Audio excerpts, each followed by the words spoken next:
hak dan kewajiban semua orang, apapun sukunya, apapun agamanya, diberi kesetaraan yang sama. Nah, ini kemudian yang juga ditulis oleh Ibnu Khaldun dalam Al-Muqaddimah, dikatakan bahwa konsepnya Nabi ini disebut sebagai konsep al-asobiyah, kesepakatan bersama. Kenapa? Kata Ibnu Khaldun, karena apapun agama manusia, apapun suku manusia, semua diciptakan oleh Tuhan yang sama. Yang Kristen, yang Hindu, yang Buddha, yang Nahdien, yang orang-orang Muhammadiyah, orang Al-Irsyad dan sebagainya, orang Papua, orang Afrika, orang Jawa, orang Madura, ini semua penciptanya adalah Tuhan yang sama. Kenali dulu kemanusiaan sebelum kalian mengenal agama. Kalau kalian mengenal agama, lalu kemudian lalai mengenal kemanusiaan, maka kalian akan menjadi Tuhan-Tuhan kecil di muka bumi. Kerjaanmu akan menghakimi bahwa orang yang berbeda dengan kalian adalah kafir yang harus diperangi dan sebagainya. Kanjeng Nabi mewariskan Islam kepada kita ini, Bapak Ibu sekalian, dengan dua tujuan. Satu, menyempurnakan akhlak. Yang kedua, menjadikan Islam ini sebagai agama yang bisa merahmati seluruh alam semesta sampai hari kiamat. Ini tujuannya.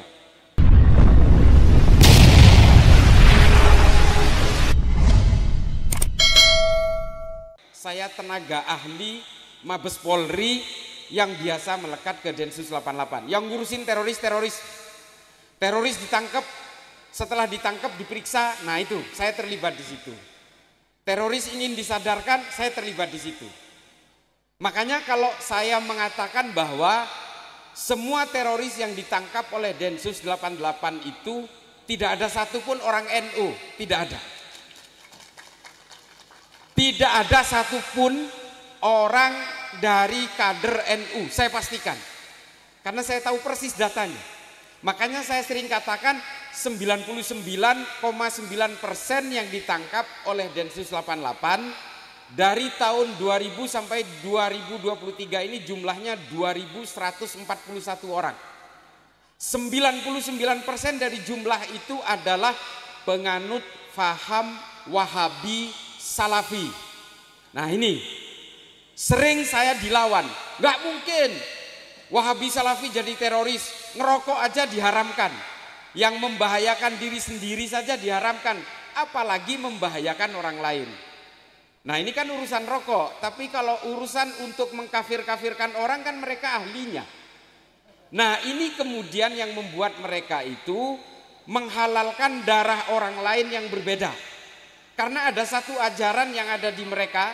Ini mohon maaf, saya langsung aja ya, langsung ngegas aja. Saya agak sedikit serius kalau ini, saya nggak bisa ngelucu soalnya memang. Kecuali saya bisa bahasa Jawa mungkin. Mohon maaf, ini Gus Amak tadi, ini yang paling banyak musuhnya ini. Jadi ada satu ajaran dari kelompok Wahabi Salafi ini menggunakan konsep namanya al-wala wal bara'. Al-wala wal bara' ini yang dipakai oleh mereka, versinya seorang ulama Saudi namanya Muhammad Said Al-Qahtani. Nama kitabnya itu Al-wala wal bara' fil Islam. Nah, kitab inilah yang dijadikan rujukan oleh seluruh teroris di seluruh dunia ini pakai ini, termasuk di Indonesia. Nah, ini juga yang dipakai oleh kalangan Wahabi Salafi itu di tengah-tengah masyarakat ini. Jadi kalangan Nahdien seperti sampean ini dikatakan sebagai orang yang keluar dari Islam dan darahnya halal dihalalkan meskipun sesama Islam. Makanya mereka enteng aja ngebom mall, ngebom pasar, ngebom terminal, mereka enteng aja karena sampean ini semua ini dianggap bukan orang Islam karena berbeda dengan mereka. Nah, kelompok teroris ini semua ingin menguasai negara ini, ingin menggugurkan negara ini sehingga bisa dikuasai oleh mereka. Nah, kalau ingin menguasai negara ini, satu kuncinya Pak, Bapak Ibu sekalian yang dirahmati Allah, kuncinya satu. Kalau ingin menguasai negara ini, satu hal yang harus ditumbangkan lebih dulu itu adalah satu lembaga yang sampean semua ini ada di dalamnya. Namanya Nahdlatul Ulama. Makanya kelompok-kelompok ini hari ini masuk ke kampung-kampung supaya menggerus menguasai sampean-sampean semua untuk memecah belah Nahdlatul Ulama. Nah, kelompok ini yang paling rajin hari ini di tengah-tengah kampung itu. Nah, di daerah Mojokerto sampai ke Mataraman ini ada gerakan dari kelompok Wahabi ini, ibu-ibunya keliling kampung masuk ke rumah-rumah. Mungkin mudah-mudahan di Bangsal belum ada. Sudah ada, mudah-mudahan belum ada. Tapi kalaupun ada, ya mohon maaf, sampean ajak diskusi atau kalau enggak, jangan buka pintunya. Karena ini akan ngajari sampean untuk mengharamkan orang lain dan mengkafirkan orang lain yang berbeda dengan mereka. Sampean ini kan sering maulidan, sampean senang zikir, kadang-kadang ngadain haul, ngadain tahlilan dan sebagainya. Nah, ini dianggap perbuatan-perbuatan bid'ah oleh mereka, sehingga akhirnya jenengan semua ini akan dikafirkan karena dianggap sebagai ahlul bid'ah. Nah, teroris yang ditangkap oleh Densus itu rata-rata punya paham seperti itu. Dari 2141 itu hanya 6 yang bukan penganut Wahabi. Ini Bapak Ibu sekalian, para Gus, para Kiai, mudah-mudahan ini bisa juga menjadi pegangan kita. Hanya ada 6 yang bukan penganut Wahabi. 4 anggota FPI. 4 anggota FPI. Namanya kelompok Husein Hasni. Dia merakit bom di Bekasi dan Condet. Karena tidak terima Habib Rizik ditangkap, lalu dia punya keinginan untuk meledakkan bom di Jakarta. Ini ditangkap oleh Densus. Yang satu penganut Katolik namanya Fernando. Dia meledakkan bom di Serpong, mall. Yang diledakkan karena ingin memeras pemilik mall dengan Bitcoin. Uang virtual. Lalu kemudian yang keenam adalah John Sondang Siagian. Ini teroris yang ingin meledakkan pos polisi di Jatiwarna karena dia benci dengan polisi. Nah, 6 orang ini yang bukan Wahabi. Selebihnya 1135 ini penganut Wahabi Salafi semua. Nah, ini tolong diperhatikan Bapak Ibu sekalian, kalau ada ustadz-ustadz atau kiai dari Wahabi yang sekarang pidato di TV-TV tapi kesannya menyejukkan, ini mereka sebenarnya adalah pembuka pintu saja. Pembuka pintu supaya sampean masuk seolah-olah sejuk. Setelah di dalam sampean akan diajari untuk menanamkan kebencian kepada orang yang berbeda. Dan diajarkan untuk klaim-klaim kebenaran, bahwa kebenaran hanya milik mereka, kesalahan pasti milik orang yang berbeda. Nah, yang jadi sasaran utama itu adalah ajaran-ajaran dari ulama-ulama NU. Sasaran mereka adalah ingin menumbangkan NU, karena NU ini dianggap penting di negara ini. Ini ada orang barat, Bu, Bapak Ibu sekalian. Orang barat mengatakan, namanya Phil Caruso mengatakan, kalau NU ini tumbang, Pancasila juga akan ikut tumbang. Ini kata Phil Caruso ini. Mengapa demikian? Karena NU adalah organisasi terbesar di Indonesia yang mengajarkan kepada anggota dan pemeluk ajaran dari ulama NU untuk siap berdampingan dengan orang-orang yang berbeda. Hanya NU. Ini mohon maaf, ada organisasi yang kadang-kadang gerah bertetangga dengan kita. Kita dikatakan sebagai khurafat, ini syirik dan sebagainya. NU tidak pernah gelisah oleh itu. Di Madura itu, Bu, di Madura, saya aslinya Madura. Di Madura itu di tiap kecamatan itu ada Cina yang tinggal di kecamatan dan jadi pedagang beras. Ini di tiap kecamatan ada di Madura itu. Termasuk di kecamatan saya, di Galis, di Tanah Merah, di Kuanyar dan sebagainya, di daerah Bangkalan apalagi. Nah, ini menunjukkan bahwa ketika NU mengakar kuat di suatu daerah, maka orang NU itu tidak pernah gelisah oleh keimanan orang lain. Bahkan di Bangkalan itu penjual nasi yang paling terkenal itu, penjual makanan paling terkenal itu Cina dan tidak beragama Islam. Namanya Nyalete. Thank you. Itu yang beli ya kita-kita orang-orang Islam. Artinya orang Islam itu tidak pernah sibuk menghitung dosa, orang-orang NU itu tidak pernah sibuk menghitung dosa orang lain lah, kurang lebih seperti itu. Nah, kelompok-kelompok inilah kemudian yang menjadi penting di negara kita ini. Kemudian yang kedua, kata Phil Caruso, NU tidak pernah mengkhianati negaranya sendiri. Ini tolong tepuk tangan buat NU. secara sejarah NU tidak pernah menjadi pemberontak di sini, tidak pernah. Nah kemudian pasca kemerdekaan misalnya, ada salah seorang penanda tangan Sumpah Pemuda. Ini adik-adik sekalian yang masih sekolah ya. Sumpah Pemuda itu ada salah seorang penanda tangannya namanya Kartosuwiryo. Pasca kemerdekaan, Kartosuwiryo ini kecewa karena tidak diberi jabatan yang empuk, yang strategis oleh Presiden Soekarno. Lalu dia memproklamirkan negara sendiri di Tasikmalaya, namanya Negara Islam Indonesia, NII. Nah, Pondok Pesantren Al Zaitun itulah penganut NII ini. Makanya saya setuju kalau Al Zaitun itu bubarin aja. Ini kelompok nggak bener ini. Dan karena kepentingan politik, makanya Al Zaitun itu dari sejak zaman Soeharto sampai sekarang itu ada yang miara. Meskipun ajarannya ya kayak gitu, dia Indonesia Raya dirubah-rubah, azan juga dia menggunakan azan sendiri yang modelnya sendiri, sholat juga perempuan dan laki-laki itu. Bahkan sekarang ada imam perempuan yang ditunjuk, bahkan makmumnya laki-laki. Ini menyalahi norma-norma yang sudah berlaku dalam keputusan tafsir secara umum dari ulama-ulama masyhur. Nah, ini kemudian yang membuat, dan kemarin menyajikan lagunya orang Yahudi Salem Aleichem. Ini kan sebenarnya sudah mencampur adukkan berbagai ajaran yang di dalam dunia akademis disebut dengan sinkretis. Ini nggak boleh ini. Makanya Al Zaitun ini mudah-mudahan cepat dibubarin oleh pemerintah, dan kalau infonya izin dari Kemenak seharusnya habis tahun ini. Nah kita minta kader-kader NU, muslimat, fatayat semua, karena di dalam ini banyak kasus pelecehan seksual, perampasan tanah rakyat dan sebagainya dari Al Zaitun ini. Mari kita dorong Kemenak untuk tidak memperpanjang izinnya. Kita harus bergerak bersama supaya Kemenak berani kalau didukung oleh kita-kita semua. Ini bocorannya ini, karena kebetulan Gusmen ini Menteri Agamanya itu orang kita. Dorong keberanian untuk tidak memperpanjang izinnya. Nah NII inilah kemudian yang memberontak di mana-mana, membentuk pemberontakan Andi Aziz di Makassar, Kahar Muzakar di Kalimantan Selatan dan sebagainya. Mereka memberontak kepada negaranya sendiri. PKI ya demikian juga. Yang diburu, yang dibunuh, yang dibantai ulama-ulama NU. Santri-santri NU di berbagai daerah, di daerah Mataraman, di daerah Jawa Tengah bagian selatan, ini semua ulama NU yang diuber-uber dan dibantai. Pada zaman Orde Baru bahkan NU ini dicurigai oleh Pak Harto, tidak boleh berkembang karena Pak Harto takut kalau NU ini besar nanti dia bisa menggusur kekuasaan saya.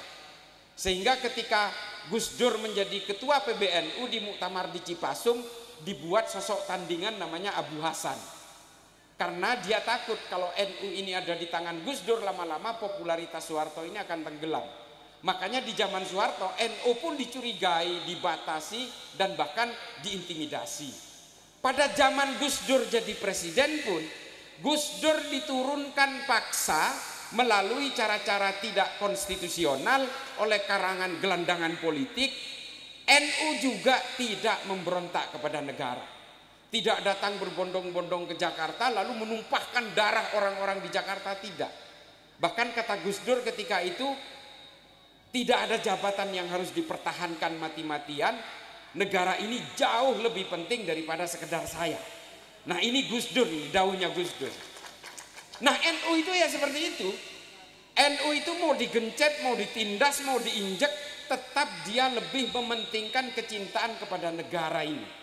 Dan ini semua adalah ajaran Rasulullah. Ini semua ajaran Rasulullah. Jadi kalau ada ustadz yang biasanya gemar mengusung khilafah itu, namanya Felix Siau itu, yang mengatakan bahwa bela tanah air tidak ada dalilnya dalam agama Islam itu, menurut saya yang ngajinya kurang jauh lah, kitabnya kurang tebel lah, kurang lebih begitu. Karena Rasulullah berperang ketika menguasai Madinah itu adalah dalam rangka membela tanah air, bukan perang agama, Bapak Ibu sekalian. Buktinya apa? Rasulullah juga mewajibkan perang itu untuk diikut sertakan orang-orang Yahudi dan orang Kristen. Bahkan salah satu korban perang Uhud itu orang Yahudi, Bapak Ibu sekalian. Dalam berbagai kitab sejarah, Tarikh At-Tabari termasuk Al-Mas'udi juga menulis ini, bahwa salah satu korban perang Uhud itu adalah orang Yahudi, namanya Mukhairik ibnu Ta'labah. Mukhairik ini orang Yahudi, korban perang Uhud. Sampai kemudian sama istrinya, perang Uhud itu kan terjadi hari Sabtu. Kalau hari Sabtu itu orang Yahudi tidak boleh keluar rumah. Sampai ketika Mukhairik mau berangkat perang itu oleh istrinya ditegur. Mukhairik, kamu mau kemana? Ini kan hari Sabat.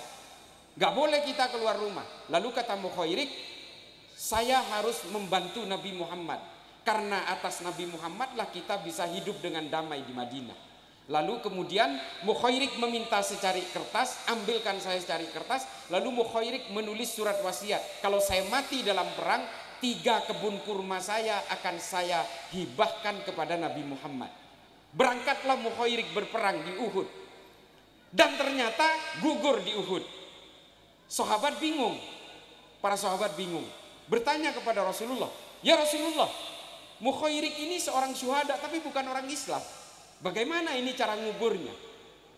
Lalu kemudian Rasulullah menjawab, kalian tidak usah pusing dengan jenazahnya Mukhairik ini. Serahkan kepada keluarganya, biarlah keluarganya memakamkan sesuai dengan keyakinannya.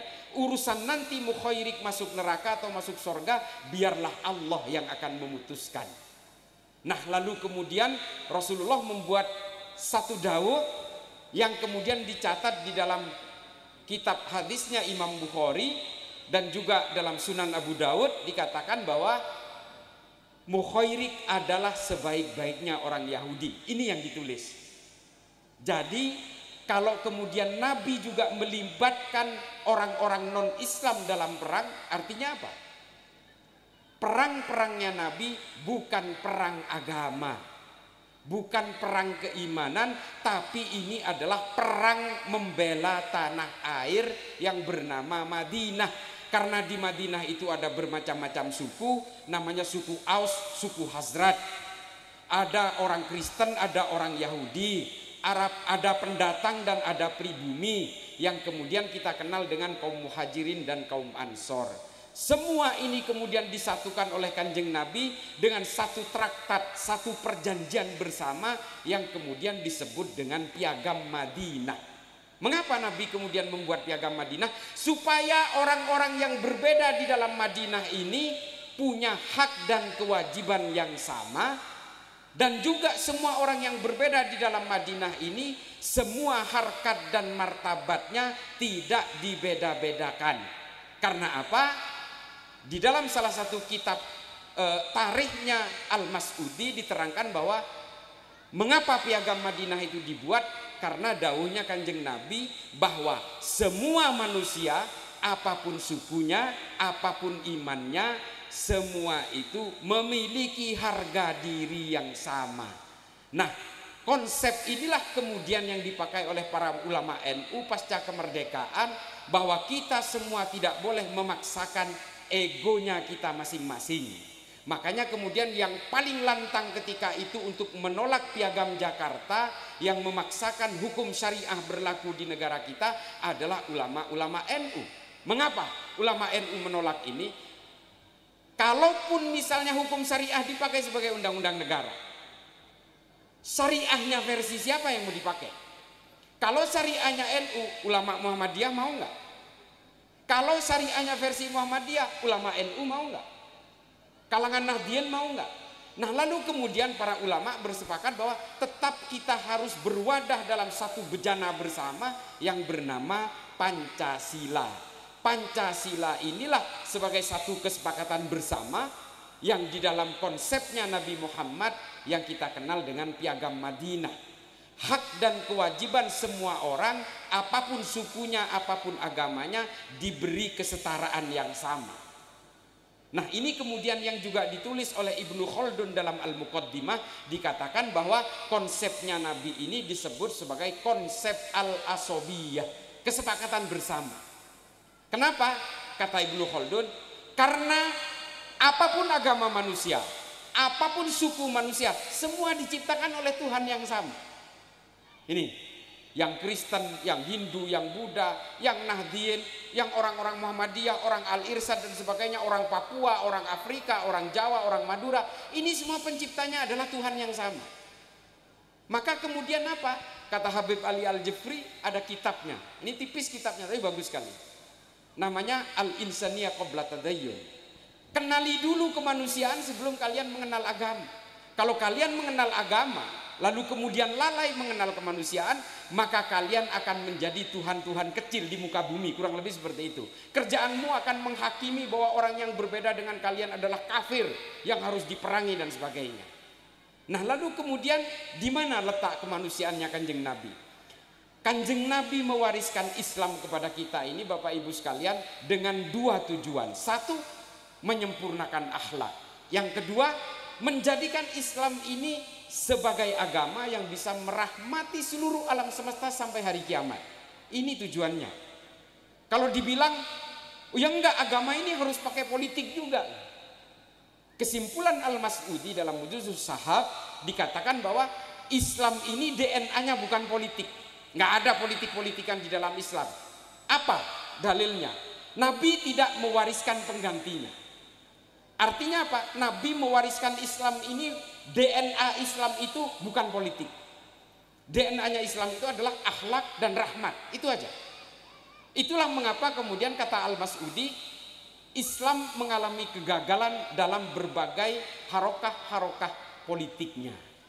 Pembunuhan-pembunuhan terjadi, perang terjadi dan sebagainya. Oleh karena itu Bapak Ibu sekalian, kita harus bertumpu kepada dua ini. Konsep bernegara itu juga harus diwujudkan dalam moral, dalam akhlak, dan juga supaya kita bisa menjadi rahmat bagi seluruh umat manusia. Khairun nas anfa'uhum linnas. Nabi tidak menggunakan kata mukmin, Nabi tidak menggunakan kata muslim di situ, tapi menggunakan manusia sebagai bahasa yang universal. Artinya apa? Kita harus bermanfaat kepada manusia siapapun, apapun agamanya dan apapun sukunya. Sama seperti yang dilakukan oleh Kanjeng Nabi di Madinah. Bapak Ibu sekalian, yang paling terakhir adalah, lalu fungsi NU ini di mana hari ini? Mengapa sih NU itu kok tidak ada kadernya yang ditangkap oleh Densus karena terorisme itu? Nah, kita kembalikan kepada ajaran dari para ulama NU itu. Ulama-ulama NU mengajari kita untuk selalu tawadhu. Kita tidak boleh arogan, tidak boleh sombong, tidak boleh membawa ranah-ranah agama dan keimanan ini dalam rasa kebencian dan caci maki kepada orang lain. Nah, oleh karena itu hari ini NU harus betul-betul kokoh, solid, jangan mau dipecah belah, jangan mau. Kalau ada orang yang memecah belah, itu artinya adalah pengkhianat terhadap Nahdlatul Ulama. Kalau orang yang ingin memecah belah NU, artinya dia ingin merobohkan negara ini. Bapak Ibu sekalian, saya sudah datang ke berbagai negara konflik di dunia. Mulai dari Afrika, Timur Tengah, Asia Selatan, Asia Tenggara, Asia Tengah, sampai ke Amerika Selatan. Saya sudah datang, Bu. Ternyata memang yang menjadi penyakit itu adalah ketika orang sulit untuk melakukan kesepakatan bersama. Sampai hari ini saya adalah penasehat pemerintahan Somalia. Sampai September nanti kontraknya. Mereka itu kebingungan sendiri. Satu negara itu penganut Wahabi semua. Satu negara. Ulama-ulamanya lulusan Mekah dan Madinah. Tapi sampai hari ini perangnya nggak selesai-selesai. Yang setengah negara itu dikuasai oleh kelompok yang namanya Al-Shabaab. Yang setengah dikuasai oleh pemerintahan Somalia yang didukung oleh Saudi. Ulamanya lulusan Saudi. Semua sepakat mengharamkan maulid. Dulu ada kelompok Torikoh namanya Azariyah, diusir sampai ke Tanzania. Tapi perangnya nggak selesai-selesai. Karena apa? Karena mereka sulit untuk melakukan kesepakatan bersama. Nasihat saya kepada pemerintahan Somalia satu saja. Kalian harus membuat Pancasila, tapi telat. Nggak bisa. Oke, kalian harus membuat Nahdlatul Ulama. Oh, nggak bisa. Mereka nggak bisa membuat gerakan-gerakan dan organisasi seperti NU, nggak bisa. Karena mereka juga sudah terlambat, karena ajaran Wahabi sudah terlalu mengakar. Sehingga akhirnya apa? Mereka berperang satu sama lain. Termasuk juga, Bu, yang paling terakhir, Indonesia ini kan negara nggak masuk akal, Bapak Ibu sekalian. Indonesia ini ada 17.000 pulau, 750 suku, 618 bahasa, puluhan agama beserta alirannya, tapi bisa menjadi satu kesatuan negara Republik Indonesia. Kalau Indonesia ini ada di Arab, mungkin sudah pecah menjadi 20 negara. Kalau Indonesia ini ada di Eropa, mungkin sudah pecah menjadi 15 negara. Padahal coba bayangin, Arab itu kan negaranya kecil-kecil. Ada Kuwait, Bahrain, Oman, Yaman, Uni Emirat Arab, ada Yordan dan sebagainya, Irak, Suriah. Ini kan negaranya kecil-kecil.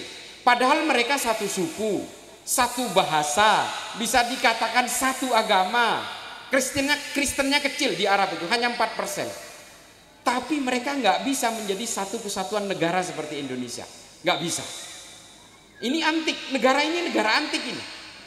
Negara yang mungkin kalau ada di belahan dunia lain nggak bisa jadi satu negara. Bahkan Yugoslavia yang hampir 300 tahun, ini orang Eropa yang menurut kita isinya orang-orang pintar semua. Yugoslavia itu selama 3 abad bersatu menjadi satu negara. Pada tahun 90-an mereka pecah menjadi 7 negara. Ada Montenegro, Estonia, Serbia, ada juga Bosnia, pecah lagi, ada Cek, ada segala macam. Nah ini kemudian yang menjadi pelajaran bagi kita, apa kuncinya? Kalau saya 2, saya bukan karena fanatik terhadap Nahdlatul Ulama. Kuncinya 2, 1 karena Pancasila, 2 Pancasila kuat karena ada Nahdlatul Ulama. Makanya Bapak Ibu sekalian, berbanggalah kita menjadi Nahdlatul Ulama, karena Nahdlatul Ulama inilah yang menjadi penyambung antara bumi dan langit. Ini bukan kaleng-kaleng ini.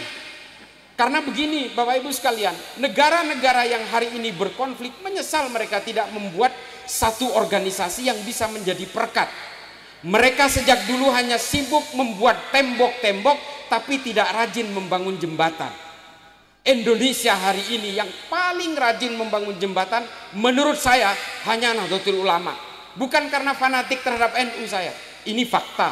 Bahkan teroris pun dari kader NU tidak ada satupun yang ditangkap oleh Densus 88. Gak ada. Saya bertanggung jawab dengan data ini. Kalau ada orang-orang Wahabi yang gak percaya bahwa yang ditangkap oleh Densus itu 99,9% itu orang Wahabi, mari daftar ke saya pertemukan langsung dengan terorisnya di penjara. Biar mereka yang bercerita.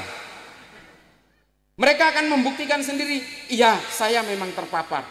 Hari ini alhamdulillah ada beberapa mantan-mantan teroris yang sudah lepas dari penjara, yang sudah bisa kita sadarkan, dan kemudian dengan sukarela bergabung kepada Nahdlatul Ulama. Banyak Bapak Ibu sekalian. Bahkan ada satu yang menjadi dosen di Universitas Nahdlatul Ulama di Solo. Ini mantan teroris. Ada namanya mantan polisi yang kemudian menjadi teroris, namanya Ustadz Sofyan Sauri. Ini NU banget sudah. Ada beberapa teroris di Poso, Palu, dan di beberapa bagian di daerah Bolaang Mongondo itu sekarang jadi pengurus PCNU. Bahkan salah satu pengurus wakil ketua PCNU di Gorontalo itu mantan teroris yang tadinya Wahabi. Waktu jadi Wahabi kaya Pak, karena digaji 20 juta sebulan dia. 20 juta sebulan. Wah pakai Innova dia kemana-mana nyebarin Wahabi. Setelah kembali ke NU naik Supra sekarang. Melarat lagi. Tapi kata Ustadz ini yang tidak perlu, ya saya sebutkan lah, Ustadz Robi namanya. Ini mudah-mudahan ngelihat, pasti ketawa. Ya sekarang akhirnya, tapi menurut dia lebih merdeka, lebih plong, karena dia tidak merasa terpenjara, tidak gelisah oleh orang yang berbeda, dan bahkan dia merasa lebih tenang karena menyebarkan berbagai kecintaan-kecintaan terhadap negara. Nah ini yang dialami oleh Ustadz Robi di Gorontalo. Bapak Ibu sekalian, mungkin hanya itu yang bisa saya berikan. Mudah-mudahan kita selalu bernaung di bawah persaudaraan kalangan Nahdien, di bawah panji ulama, berbagai sanad-sanad keilmuan para ulama, dari Mbah Saihona Khalil. Nah ini kebetulan ada guru saya dari Pondok Pesantren Saihona Khalil. Dulu saya nyantri di tempatnya beliau. Terus kemudian juga kita punya barokah dari para ulama, dari para gus, dari Tebu Ireng, dari Lirboyo dan sebagainya. Kita harus bertakdim kepada para kiai NU yang sudah mendahului kita, karena beliaulah kemudian mengajarkan kecintaan terhadap negara ini. Dan kemudian juga kita tidak gelisah oleh berbagai perbedaan. Silahkan Bapak Ibu sekalian, sebenarnya yang paling terakhir adalah yang ingin saya sampaikan. Mari kita jangan sampai terpecah belah di bawah panji NU. Itu saja. Tolong jaga. Kalau masih ingin menginginkan ketentraman, menginginkan ketentraman dengan hidup bernegara seperti ini, mari kita perkuat Nahdlatul Ulama. Karena kalau tidak, kita akan berkembang konflik seperti Afghanistan, Suriah, Sudan, Libya, Nigeria, Somalia, seperti di Jammu, di Kashmir. Ini orang-orang yang tidak punya wadah pemersatu seperti yang kita punya, seperti Nahdlatul Ulama ini. Akhiran, ihdinas siratal mustaqim, wallahul muwaffiq ila aqwamit thoriq. Wassalamualaikum warahmatullahi taala wabarakatuh.